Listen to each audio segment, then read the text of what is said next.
দর্শক, আমাদের নির্বাচন ডিসকাশন স্টুডিওতে আছেন আমাদের সহকর্মী মাশায়েক শশী। আমরা তার কাছে যাচ্ছি, তার কাছে জানতে চাইবো নির্বাচনী পর্যালোচনা কি হচ্ছে। শশী, আমাদের জানাবেন কি জানাবার আছে আপনার কাছে, এখন কি পর্যালোচনা হবে?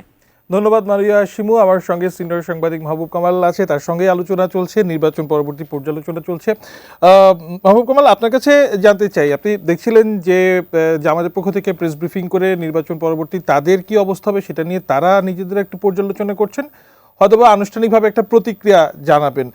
এবারে নির্বাচনে জামাত এককভাবে ৬৮টি আসন পেয়েছে এবং জোটগতভাবে ১১ দলীয় যে জোট ৭৭টি আসন পেয়েছে। মানে অন্তর্বর্তীকালীন সরকারের এই সময়টাতে বলা হয়ে থাকে জামাত তাদের ইতিহাসে সবচেয়ে সুসময় পার করেছে। তার পরবর্তীতে এই ত্রয়োদশ জাতীয় সংসদ নির্বাচন যেই ফলাফল জামাত অর্জন করলো, একই সাথে ইসলাম ভিত্তিক বা ধর্মভিত্তিক রাজনীতির যেই ফলাফল হলো এবারের নির্বাচনে, কি বিশ্লেষণ আপনি দিবেন? না, ধরেন যে এই বিএনপির জয় এবং জামাতের যে জয়, হ্যাঁ, এটা দুটোই কিন্তু এতটা প্রত্যাশিত ছিল না। বিএনপি এত সিট পাবে এইটা বোধহয় সবাই এটা এইভাবে ভাবে নাই। আর জামাতও এত সিট পাবে এটাও বোধহয় অনেকে ভাবে নাই ইন দি সেন্স যে একটা হাইপ উঠছিল, কিন্তু ওই হিসাবটা সবারই মাথায় থাকে যে জামাতের ট্র্যাক রেকর্ড হচ্ছে যখন বিএনপির সঙ্গে অ্যালায়েন্স করে নির্বাচন করে তখন 18টা এরকম পায়, আবার যখন এককভাবে নির্বাচন করেছে তখন তারা 3টা আসন পেয়েছে। এটা তো ট্র্যাক রেকর্ড তাই বলে। তো যে দলটা এককভাবে 3টা আসন পেয়েছে আগে, তো এই এতদিনে কি এমন ঘটলো যে সেইটা একেবারেই মানে 150 সিট হয়ে যাবে বা 200 সিট হয়ে যাবে, এটা বাড়বে, কিন্তু এত বাড়ার তো কোনো কারণ নাই, তাই না? তো ফলে সবচেয়ে বড় ব্যাপার হচ্ছে যে এই যে হাইপটা উঠছিল যে জামাত জিতেও যেতে পারে, এইটা কতগুলি কারণে জামাতের অনেকগুলি মাইনাস গ্রেডিং হয়েছে। যেমন ধরেন যে নারী বিষয়ে যে তাদের বক্তব্য, যেটা ভাইরাল হয়েছে, আপনারা যে একটা শব্দ সেটা তো মুখেও উচ্চারণ করা যায় না, হ্যাঁ, যে যারা কর্মজীবী নারী তারা এক ধরনের প্রস্টিটিউট ইত্যাদি। না, সেটা নিয়ে অবশ্য তারা বললো যেটা হ্যাকিং করা হয়েছে। একটা শুনেন, একটা জিনিস যখন ছড়ায় যায়, হ্যাঁ, মানে একটা মিথ্যা হলেও মিথ্যার কিন্তু একটা বড় শক্তি আছে। যেমন আপনি প্যান্টের জিপার লাগাইতে লাগাইতে মিথ্যা অর্ধেক পৃথিবী ঘুরে আসবে। মানে আপনি স্টার্ট করার আগেই সে অর্ধেক, আপনি হয়তো রেডি হচ্ছেন যে স্টার্ট করবেন, সে অর্ধেক পৃথিবী ঘুরে, মিথ্যার এত গতি আর কি। এবং তারপর আবার ইলেকশনের আগের এই সময়টাতে, তো ফলে এটা ছড়াইছে। এখন হ্যাক হয়েছে কি না এইটা মানুষ ওইভাবে দেখবে না। আর তারপর আরেকটা ব্যাপার হলো, উনি তো এটা বলছেন যে জামাতের শীর্ষ নেতৃত্বে কখনো নারী থাকতে পারবে না, নারী আসবে না, তাই না? এটাও তো একটা বড় ইয়ে। আমার মনে হয় এইবার নারীদের ভোট। কিন্তু মাহবুব কামাল ভাই, মানে এই ধরনের মন্তব্য বা এই ধরনের স্ট্যান্সের পরেও মানে ভোটারদের কাছে একটা বড় অংশে যে জামাতের একটা গ্রহণযোগ্যতা তৈরি হয়েছে সেটাও তো নিশ্চিত হলো। আমি বলছি এটা কেন হয়েছে, জামাতের যে রেজাল্ট না, বিশেষ করে ধরেন ঢাকা ইউনিভার্সিটির যে ডাকসুর রেজাল্টটা, এটা কি, এটা দীর্ঘদিন তারা পার্সন টু পার্সন কন্ট্যাক্ট করছে, দীর্ঘদিন তারা, এবং ছাত্রলীগের ছত্রছায়ায় হোক যেভাবে হোক তারা এক ধরনের সার্ভিস ওরিয়েন্টেড অর্গানাইজেশন। তারা ধরেন যে এই ছাত্রটার বইয়ের টাকা নেই, কিছু টাকা দিল, এতে ভর্তির টাকা নেই বা এর পরীক্ষার ফির টাকা নেই, দিল ট্রিটমেন্ট ইত্যাদি। তারা সবসময় তাদের যেহেতু মানে জামাতের যে ফান্ডিং, হ্যাঁ, এইটার তো একটা বিশাল তাদের একটা ইকোনমিক মানে সাম্রাজ্য আছে। আমরা তো জানি ইসলামী ব্যাংক থেকে শুরু করে বিভিন্ন হাসপাতাল থেকে শুরু করে বিভিন্ন কোচিং সেন্টার, তো এইটা সেইটা নানা রকম তাদের ফান্ড, তারা বিদেশি ফান্ড আছে ইত্যাদি। তাদের টাকার অভাব নেই, তারা সার্ভিস দিয়ে গেছে, ইউনিভার্সিটিগুলিতে সার্ভিস দিয়ে গেছে। আবার ধরেন যে লোকালি আপনার তারা অনেক ধরনের মানুষের উপকার করছে। তারপরে নারীদের মধ্যে একটা বিভিন্ন জায়গায় বিভিন্ন গ্রুপ, ওইটা কী বলে, তালিম, হ্যাঁ, তারা এই যে বিভিন্ন বাড়িতে গিয়ে নারীদের বোঝানোর চেষ্টা করছে ইত্যাদি। আর ধরেন যে গ্রামের নারীরা তো সরল প্রাণ, তাই না? তাদেরকে খুব সহজেই মানে দোজক বেহেশতের কথা বলে তাদের। আমি যদি ভুল না করে থাকি, মানে প্রথমবারের মতো নারীরা জামাতের সমর্থনে রাজপথেও নেমে আসলেন, এবারের নির্বাচনের প্রচারণার সময়টাতে আপনি নিশ্চয়ই দেখেছেন, হ্যাঁ, হ্যাঁ। মানে খোদ ঢাকাতেও জামাত আমিরের যে হ্যাঁ, হ্যাঁ। ঢাকা 15 হ্যাঁ, কিন্তু ব্যাপারটা হচ্ছে যে তারপরেও কেন এত ভালো করতে পারলো না, সেটা হচ্ছে যে এই ধরনের নারী সংখ্যার চেয়ে আপনার প্রগতিশীল নারী সংখ্যা অনেক বেশি, যারা মর্যাদার সাথে আপনার জীবনযাপন করতে চায়, যারা কাজ করে খেতে চায়, যারা মানে মানে নারীবাদী আন্দোলনের যে প্রচার, সেই প্রচার দ্বারা যারা উদ্বুদ্ধ, তাদের সংখ্যা কিন্তু অনেক বেশি। হ্যাঁ, এদের চেয়ে তো অনেক বেশি। হ্যাঁ, কারণ দেখেন, কে আজকাল চাবে যে বোরখা পরে বা হিজাব পরে এই কি বলে যে রাস্তাঘাটে ঘুরতে? আপনি দেখেন না, জুলাই আন্দোলনে যে সমস্ত নারী করছে, তাদের ড্রেস ফ্রেস দেখেন আপনি, হ্যাঁ, আলট্রা ফ্যাশনেবল ড্রেস, তাই না? তারপরে ধরেন যে যারা নাটকের সঙ্গে জড়িত, যারা সিনেমার সঙ্গে জড়িত, যারা বিভিন্ন কালচারাল অ্যাক্টিভিটির সঙ্গে জড়িত, এদের সংখ্যা কিন্তু অনেক। তারা তো আপনার এই অবদমন না, মানে অবশ্যই সর্বস্তরের সকলেই মোটামুটি জুলাই আন্দোলনের সাথে সম্পৃক্ত ছিল, এবং আপনি যেই সেগমেন্টের কথা বলছেন বাংলাদেশের প্রেক্ষাপটে এখনো হয়তো বা বাস্তবতা সেটাই, তাদের সংখ্যাগরিষ্ঠতা বেশি। কিন্তু এই নির্বাচনে জামাত এখন যে ফলাফলটা এই মুহূর্তে পেয়েছে, মানে দলগতভাবে এটা কি তাদেরকে আরো বেশি উজ্জীবিত করবে না সামনে? অবশ্যই করবে, অবশ্যই করবে। যেখানে তারা মানে আলাদাভাবে এককভাবে ইলেকশন করে যেখানে 3টা পেত, বা অ্যালায়েন্স করে যেখানে 18টা সিট পেত, হ্যাঁ, সেখানে তারা এত সিট 68, এটা তো not a matter of joke. এবং আমার তো মনে হয় যে জামাত এই ফলাফল 10টার সময় ওরা প্রেস কনফারেন্স করবে নাকি, আমার মনে হয় যে খুব একটা তারা এই নির্বাচনের ফলাফলকে প্রত্যাখ্যান করবে আমার মনে হয় না। এই কারণে জামাত ইজ নট ইন এ হারি, জামাতের কোনো তাড়াহুড়া নেই। আমরা জানি দীর্ঘদিন থেকে তারা একটা রেজিমেন্টেড ফোর্স হিসেবে তারা করে, এবং তাদের যে অর্গানাইজেশনাল যে স্ট্রাকচার, সেটা খুব মেথডিক্যাল, এবং তারা খুব সায়েন্টিফিক ওয়েতে তাদের অর্গানাইজেশন পরিচালনা করে, এবং তারা একটা ফার রিচিং গোল নিয়ে নামছে, দূরবর্তী একটা গোল নিয়ে, যে এটা এখানে একটা মানে দূরবর্তী গোলে তো নিশ্চয়ই কখনো না কখনো রাষ্ট্র ক্ষমতাতে বা সরকারি দল হিসেবে অধিষ্ঠিত হওয়ারই একটা পরিকল্পনা নিশ্চয়ই তাদের আছে। তাদের আলটিমেট গোল। এই নির্বাচন কতটুকু কাছে বা দূরে থেকে দেখতে পাচ্ছে? আমি বলছি তাদের আলটিমেট গোলটা হচ্ছে এটাকে একটা থিওক্রেটিক স্টেট করা, একটা ধর্মতাত্ত্বিক রাষ্ট্র করা, তাই না? তো এইটা করতে গিয়ে তারা নানা রকম চড়াই উতরাই পার হচ্ছে, কখনো আওয়ামী লীগের সাথে অ্যালায়েন্স, কখনো বিএনপির সাথে অ্যালায়েন্স, কখনো, তাই না, টিকে থাকার জন্য, যেহেতু তাদের 71-এর একটা রোল আছে যেটা মানুষ পছন্দ করে না বা ইত্যাদি, সেই 71-এর রোল সেটাকে মুছে ফেলা এবং গ্রহণযোগ্যতা তৈরি করা, এই জন্য তারা নানা কৌশলে আগাচ্ছে, এবং তারা তো কোনো তাড়াহুড়া নাই।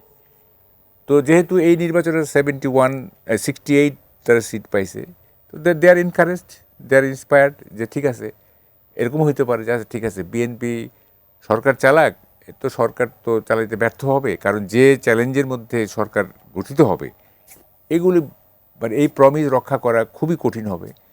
তো বিএনপি যদি আনপপুলার হয়ে যায়, এতে তার নেক্সট ইলেকশনে আমাদের পোয়া বারো, তখন তো আমাদের আরও সুবিধা হবে। হ্যাঁ, যে এই নির্বাচনে পলিউটেড হওয়ার চাইতে, এই নির্বাচনে বিতর্কিত হওয়ার চাইতে আগে বিএনপি বিতর্কিত হয়ে নেক, মানে নিজেদের গ্রাউন্ডটা আরো একটু শক্ত হয়ে নেক। হ্যাঁ, বিএনপি আগে পলিউটেড হয়ে নেক, আগে বিতর্কিত হয়ে নেক, তারপরের নির্বাচনে যদি আমরা জিতে বিতর্কিত হই, তখন একটা থাকবে যে আচ্ছা বাংলাদেশে তো বিএনপিও ফেল করছে, মানে অন্তত একেবারে মানে হাই একটা নোটেই এই ইলেকশনটা জামাত শেষ করলো, সেটাতে আমরা মানে যেতেই পারি। জামাতের অন্যতম জোটসঙ্গী এনসিপি গণঅভ্যুত্থানের একেবারে সম্মুখ সারিতে যারা ছিলেন, যে সকল তরুণরা, তাদের নেতৃত্বে গঠিত দল। এবং আপনি বলছিলেন যে জামাত দীর্ঘদিন ধরে একটা সময় 3টি সিট বা 6টি সিট পাচ্ছিল, প্রথমবারের মতো নির্বাচন করে এনসিপি বা 6টি সিট পেয়েছে। বেশ কয়েকজন নেতাও জিতেছেন, প্রমিনেন্ট অনেক মুখ হয়তো বা জিততে পারেননি। সার্বিকভাবে এনসিপি কেমন করলো এইবারের ভোটে? না, এনসিপি যদি জামাতের সাথে অ্যালায়েন্স না করতো, তাহলে এগুলিও হইতো না। ভার্চুয়ালি জুলাই আগস্টের নেতৃত্ব দিলেও, হ্যাঁ, এই অভ্যুত্থান পরবর্তী সময়ে মানে প্রথমে বৈষম্য বিরোধী ছাত্র নেতারা এবং পরবর্তীকালে এনসিপির নেতারা, ওটা তো শিফট করে এটা দল করলো, তাদের যে রোল, হ্যাঁ, তাদের যে ভূমিকা, তাদের যে অ্যাক্টিভিটি, সেগুলো মানুষ পছন্দ করে নাই। এবং তাদের এক নম্বর হচ্ছে তারা মানে কতগুলো এমন কাজ করছে, হ্যাঁ, যে এটা কি বলে হঠকারী মনে হয়েছে তাদের। মানে আমরা যেরকম জাসদ আমরা যারা করছি, আমরা 72 সালে জাসদ গঠন করার পরে যেরকম আমাদেরকে পাবলিক হঠকারী মনে করছে, হ্যাঁ, যে স্বরাষ্ট্রমন্ত্রী বাড়ি ঘেরাও করো, এইটা করো, সেই করো, সমস্যা কিন্তু এগুলো সবাই মনে করছে ইনফ্যান্টাইল ডিসঅর্ডার, এটা শিশু হলো হঠকারিতা। তো এনসিপির নেতাদেরকেও সাধারণ মানুষ যারা বয়স্ক বা যারা মিডল এজেড তারা মনে করছে এরা হঠকারী। হ্যাঁ, তারুণ্য আছে, উদ্যম আছে, সাহস আছে, আছে সে আছে, কিন্তু উইজডম নাই, প্রজ্ঞা নাই। হ্যাঁ, তো আরও অনেকগুলি দুর্নীতিরও অভিযোগ উঠছে অনেকের বিরুদ্ধে, হ্যাঁ, সবার বিরুদ্ধে না অবশ্য। যেমন আমি মনে করি among the lot Hasnat Abdullah is the best among the lot, আমার কাছে যেটা মনে হয়েছে। উনি জিতে এসেছে এবং তার জেতাটা আমি সমর্থন করি, কারণ তাহলে পার্লামেন্টটা ভাইব্রেন্ট হবে। হ্যাঁ, এই ছেলেটা আমাকে ভাল লাগে, মানে he is honest to his commitment. হ্যাঁ, তার একটা কমিটমেন্ট আছে এবং দুর্নীতি করে বলে আমার মনে হয় না। হ্যাঁ, এবং যা বিশ্বাস করে সেটাতে স্টিক করে।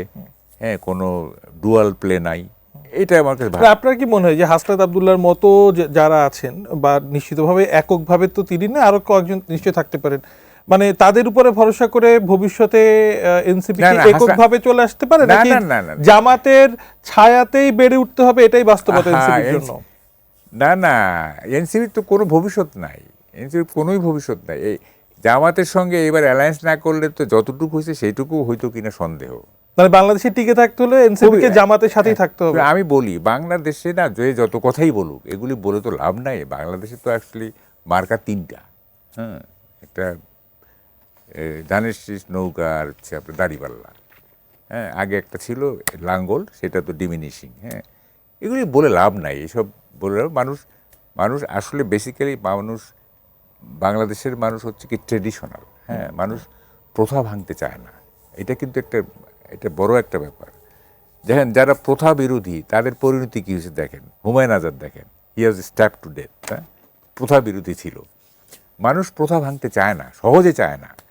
একটা প্রথা দীর্ঘদিন ধরে গড়ে উঠে, যেমন আওয়ামী লীগ একটা দীর্ঘদিন ধরে গড়ে উঠছে একটা প্রথা, বিএনপিও দীর্ঘদিন ধরে 75 থেকে শুরু হয়েছে। মানে এনসিপি তো আসলে আমাদেরকে সে একটা স্বপ্ন দেখিয়েছিল যে তৃতীয় একটি ধারা, একটা প্রথার তৈরি হবে, তো সেটাও তো আসলে এটা তো মুখে বললে হবে না। মুখে আমরা যখন স্বাধীনতার পরে যখন ছাত্রলীগরা এই মানে বৈষম্য বিরোধী ছাত্র নেতারা যখন যেভাবে এনসিপি গঠন করছে, আমরাও তেমনি ছাত্রলীগাররা জাসদ গঠন করছিলাম। একই জিনিস, কিন্তু প্রক্রিয়া কিন্তু একই। তো আমরাও তো প্রথা ভাঙতে চাইছি, আমরা সামাজিক শ্রেণী সংগ্রাম ত্বরান্বিত করে সামাজিক বিপ্লবের মাধ্যমে সমাজতন্ত্র প্রতিষ্ঠা করতে চাইছি, তাই না?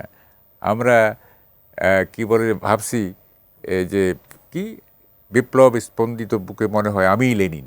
হ্যাঁ, সবাই আমরা এক একজন লেনিন, মার্কস, হ্যাঁ, মাও সেতু মনে করছি নিজেকে।